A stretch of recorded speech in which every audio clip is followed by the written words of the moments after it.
And gentlemen, my name is Baraka Becca, and today I'll be doing a review of Euphoria Season 3. Now, Euphoria season 3, even the fact that it exists, honestly, is a miracle. Because I remember watching Euphoria Season 2 all the way back in 2022. Season 1 and Season 2 back in 2022. I enjoyed it. I thought it was a really good show. But then the wait for Season 3 was like, it was very tumultuous. I mean, you had a lot of deaths within the cast, or two deaths within the cast. You had actors going different ways. So a lot of people didn't even believe that this show was even going to come out. However, it eventually did, and then we find out they're doing a time skip because, in reality, I don't think there's any other way to do this show. The climate of the world and these characters, and these actors was just so different back then that they had to do a time skip.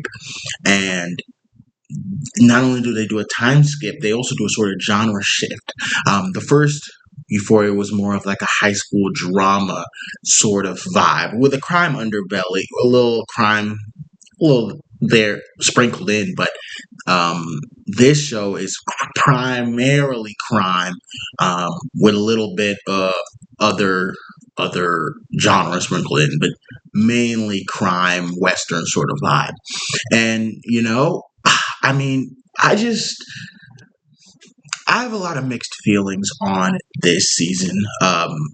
On the one hand, there are things I like the crime stuff. Alamo, I think he was a really good villain.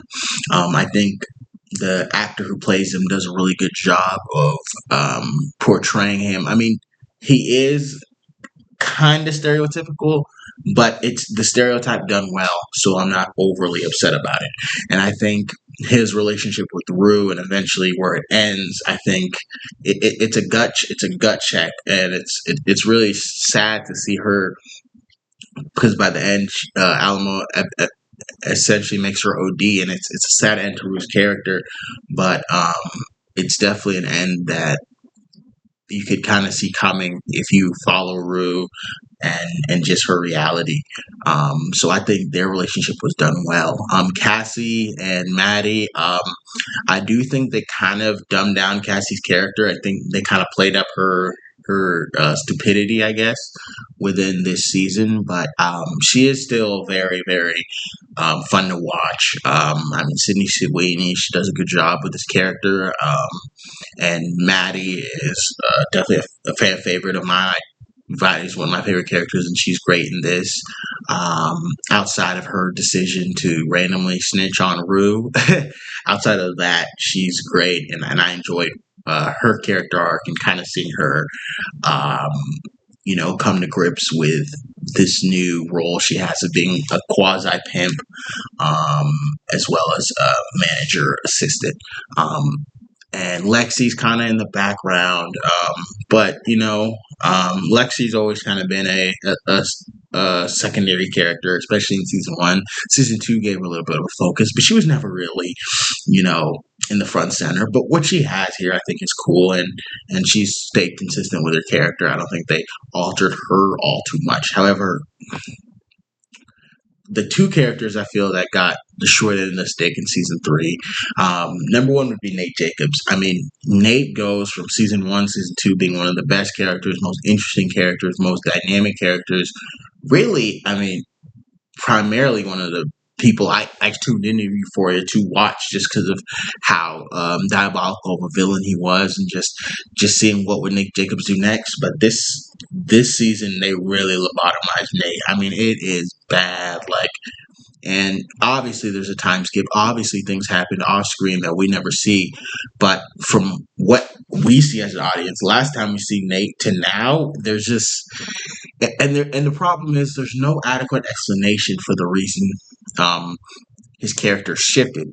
And not only did his character shift, I don't think I've ever seen a show purposely go out of their way to humiliate and a character. It was like watching the show, it was like the writer of the show was like, all right, bro, how can we just humiliate and just demoralize and just fuck over this character in particular. And it just feels like something was going on behind the scenes.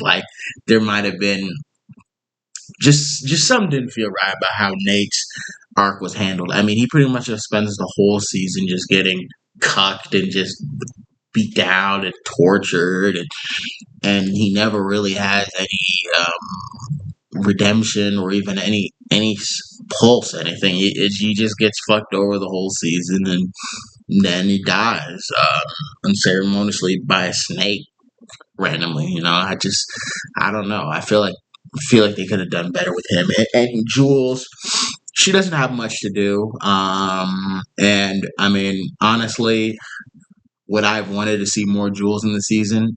Not really. I think Jules's character is more suited to season one and season two's vibe, more so than the crime vibe that season three is going for more. So I understand why she wasn't used, but what little we did get with her was fine. Um, and yeah, anything else that I can really think of as far as this show? I thought the finale was really dope. I thought the scene where Lori gets raided by the FBI and the police, I thought that was a really dope scene. I think it really showed like just the force of the police, like as powerful as these criminals are within their individual realms, the police are just essentially a force that none of them can even compete with. And I thought that scene was really dope. And she went out kind of crazy. She went out crazy, but that was cool. I thought it was a little random how Ali kind of essentially became the main character by the end of the show. And he was kind of only reintroduced in the last two episodes. I mean, he had a little bit, I think, in episode one, but I kind of would have liked a more through line with him if they were going to end it the way they did. I kind of would have liked it to be built up to this, but I mean, Domingo is just, he's an outstanding actor, so he's able to just kind of plug and play sort of here. So, it works. I just would have liked to see him a little bit more. Um, and as far as that goes, I definitely would have kind of liked to see the mom and Gia a little bit in it, but I understand. I mean, it's been so many years, so I understand the actors not wanting to participate any longer.